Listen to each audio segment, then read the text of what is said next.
ভর্তি হয়েছ, তুমি এক কাজ করো, তোমার মার কি অবস্থা বা গিয়ে আমার নাম বলবে, আমার নাম ভারপ্রাপ্ত তার সকল শক্তি নেত্রী বেগম খালেদা জিয়া আপোষহীন নেত্রী হিসেবে তিনি বাংলাদেশের মানুষের কাছে তিনি আবির্ভাব হয়েছেন। আমি আমার প্রিয় নেত্রী দেশনেত্রী বেগম খালেদা জিয়ার যে কর্মময় জীবন, তার জন্য আমি আপনাদের সকলের কাছে অন্তরের অন্তরস্থল থেকে দোয়া প্রার্থনা করছি। তার জন্য বেগম খালেদা জিয়ার হায়াত ভিক্ষা চাই আল্লাহ। আয় আল্লাহ, তুমি বেগম খালেদা জিয়ার হায়াত ভিক্ষা দাও আল্লাহ। আয় আল্লাহ, তুমি তাকে সুস্থতা দান করিয়ে দাও আল্লাহ। তুমি দয়া করে সকলের আল্লাহ, আয় আল্লাহ, হৃদয়ের দিকে তাকিয়ে আল্লাহ তুমি তাকে সুস্থ করিয়ে দাও আল্লাহ।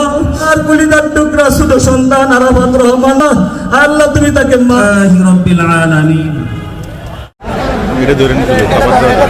নিরি একদম একটা নিরি নিয়ে আসেন।